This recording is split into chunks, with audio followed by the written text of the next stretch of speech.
At the same time, in the ruined city outskirts, Cyan, Nana, and Brian went out for a walk under the moonlight. The dragon girl started to fly and Brian began to chase her. Cyan put his hands inside his pants pockets and silently watched them. The dragon girl took a leap, extended her hands forward, closed her eyes, and started to fly. She explained to them that this place was really huge, and she was having a lot of fun. Upon seeing this, Brian began to chase after her. He closed his eyes and with a shout asked her to wait as it was dangerous. Upon seeing this, Cyan couldn't help but feel an inner peace. He began to look at them with a joyful gaze and thought that she looked quite happy. He also remembered that these plains were 10 kilometers away from ruin. Nana slightly turned her head back, closed her eyes, and started to give Cyan a cheerful smile. He thought it should be fine for Nana to do what she wanted here. They had not come alone. Next to him was Karam.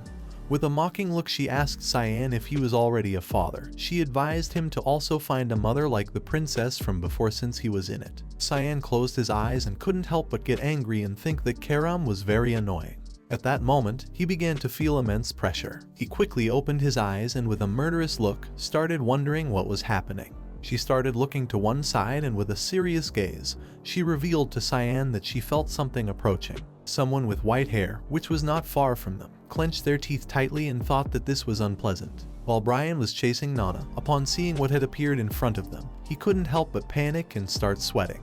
He began to worry and asked Nana to be careful. At that moment, a powerful blue mana blast descended from the sky and hit the area where Nana was. But luckily, Brian reacted in time, jumped and quickly caught Nana in his arms and fell backwards, avoiding the attack in the process. Cyan and Karam started to look at the mana blast and couldn't help but become alert and wonder what was happening. The mana burst created a strong blizzard that began to move in all directions. Cyan quickly approached them and, while looking towards the mana burst, asked Brian how Nana was doing. Brian picked up Nana in his arms, sat down, and with one eye closed, he looked ahead with the other. With a surprised look, he replied to Cyan that she was fine. Nana, who had her eyes closed, clung to Brian's chest and grabbed his shirt tightly. She was very scared. With a serious look, Karam began to gaze towards the mana burst and couldn't help but wonder who had launched this attack. With a determined look, Cyan began to look up and asked the two of them to stand behind him. At that moment, 2 dragons landed near them, breaking part of the ground into pieces. These 2 dragons were Kadelina, who crossed her arms and with a serious look began to stare at Cyan.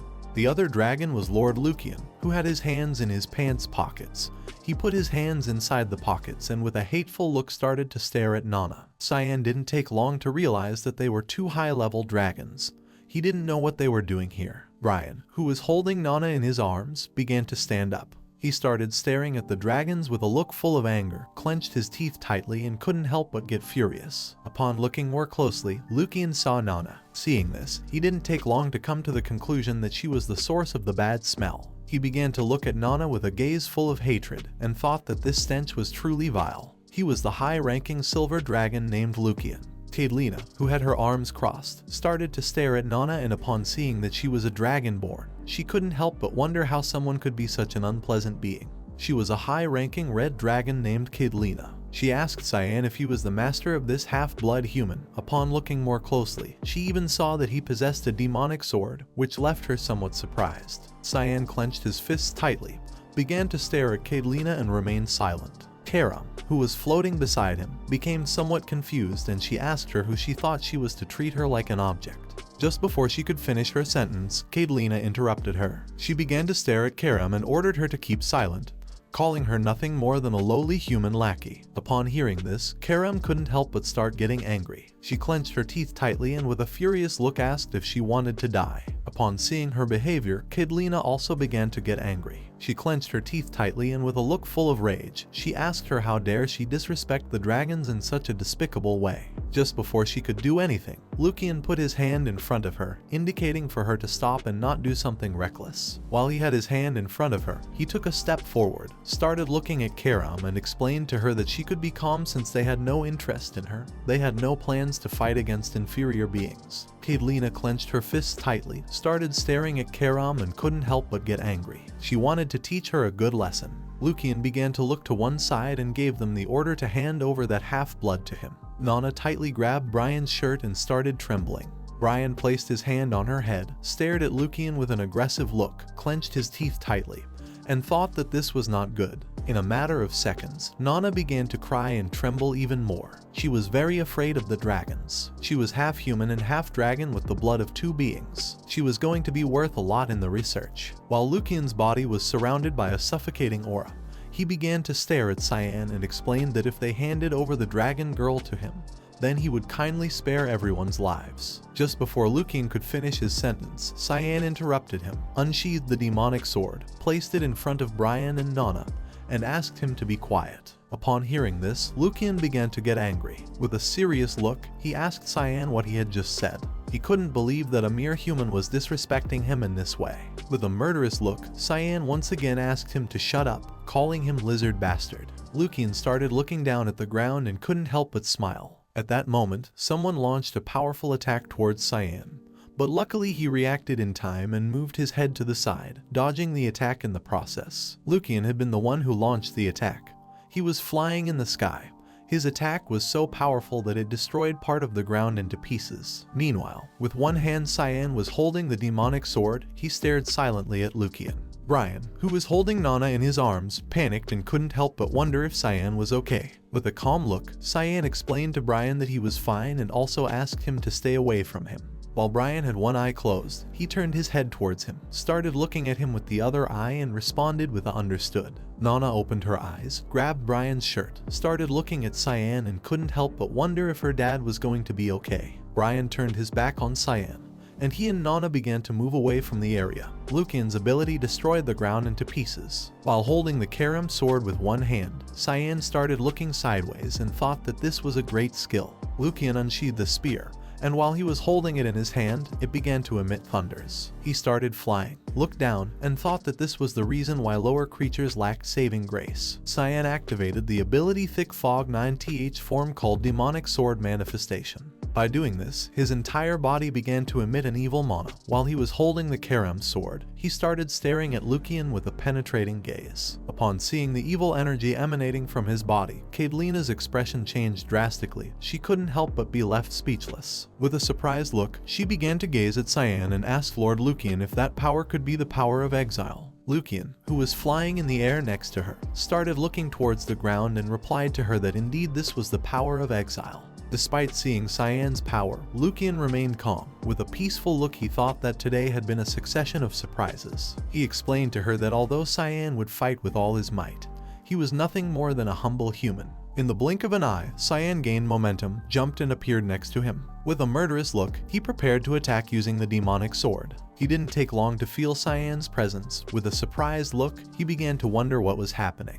He turned his head slightly towards him and with a confused look, he started wondering when had he done this. Cyan moved back and using the sword, he launched powerful cuts towards him. But to his surprise, Lukian managed to block them with little effort using the spear. While he was blocking the attacks, he began to stare fiercely at Cyan, clenched his teeth tightly, and couldn't help but get angry at seeing a mere human daring to attack him. He began to grow tired of him. He grabbed the spear with both hands and swung it forcefully, but to his surprise, Cyan moved back, dodging the attack at the last second. While his eyes were shining, he reached out towards him and used the ability called Shockwave. By doing this, his hand started emitting small thunders. In the blink of an eye, a magical blue circle appeared in the sky, which began to emit powerful thunder. Cyan started looking up at the sky and upon seeing the magic circle, he couldn't help but panic and think that this was not good. Just before he could make a move, Lukian launched the attack. The magic circle released a powerful burst of mana towards Cyan, destroying part of the ground into pieces. Seeing this, Lukian thought he had won, but then Cyan used the Thick Fog 3rd form called Fog Glide. In the blink of an eye, he appeared behind Lukian and with a deadly look, prepared to counterattack. Lukian didn't take long to feel Cyan's presence. Upon feeling this, his expression changed drastically, with a surprised look on his face. He began to wonder what was happening and how it was possible for a mere human to dodge the attack. Now that Lukian was distracted, Cyan took advantage of this moment and used the fog sword technique called Rushing Fog Storm. Using the demonic sword, he started launching powerful slashes towards him. But just before the attack could hit him, Cadelina appeared behind him, extended both hands towards the attack and used the ability called Fire Barrier. She created a magical circle of fire and managed to block the attack, preventing Lukian from getting hurt. While she had her hands extended towards the magical circle, she started looking at Cyan and with a smile told Lukian that she was going to take care of stopping him. Lukian, who was holding the spear, turned his body back and asked her to step back as Cyan was not an opponent she should face. Upon hearing this, she began to smile and with a determined look, she asked him not to worry about her because she wasn't going to lose. She was so confident because the barrier was a dragon barrier that had accumulated mana for 1,000 years. An insignificant human who couldn't even live 100 years couldn't break it. Cyan began to approach her and with a penetrating gaze, he used the fog sword technique called 8 fluttering petals. Upon seeing this, her expression changed drastically. With a surprised look, she started wondering what was happening.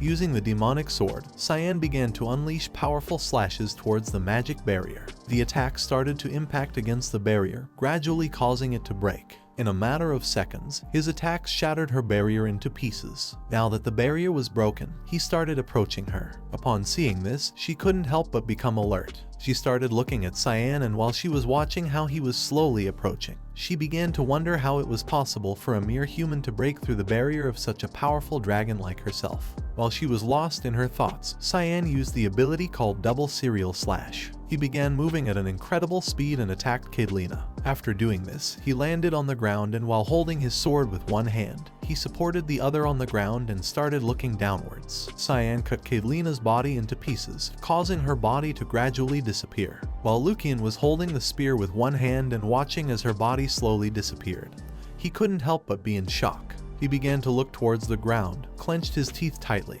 and asked him what exactly he was. He knew that the God of Mist had no authority at all.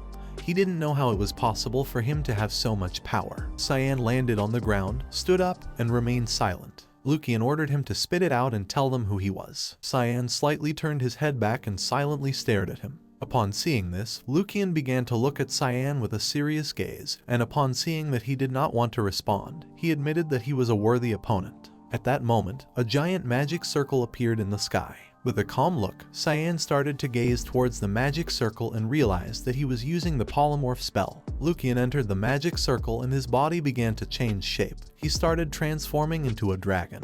Polymorph was a spell that caused a dragon to leave its human form and return to its original form. Little by little, Lukian's body began to transform. First, his face turned into the head of a dragon, and then wings grew out from his back. His body was surrounded by powerful thunder. Several seconds later, once he had completely transformed into a dragon, he opened his mouth and stared intensely at Cyan with a penetrating gaze. He started roaring, indicating that he was ready to fight. Upon seeing this, Cyan leaped and while holding the demonic sword with one hand, he began to advance towards Lukian. With a serious look, he thought that this meant he was at his most vulnerable moment. In the blink of an eye, he appeared above Lukian. He lifted his head, started looking at him with a confused look, clenched his teeth and asked him what he was trying to do. Cyan prepared to attack. Lukian turned his body to the side, started looking at him and it didn't take long for him to realize that he knew the weakness of the polymorph. Thinking this, he couldn't help but wonder how it was possible for an inferior species like him to know this. While he was lost in his thoughts, Cyan landed on his head and forcefully plunged the demonic sword into his skull. Feeling pain, he opened his mouth and began screaming in agony. At that moment, Cyan's body began to be surrounded by a powerful red mana, which slowly started to grow larger. Upon seeing this, Lukian quickly realized that he was in danger and decided to leave. But unfortunately for him, Cyan was not going to let this happen. He started smiling and told him that it was already too late to escape.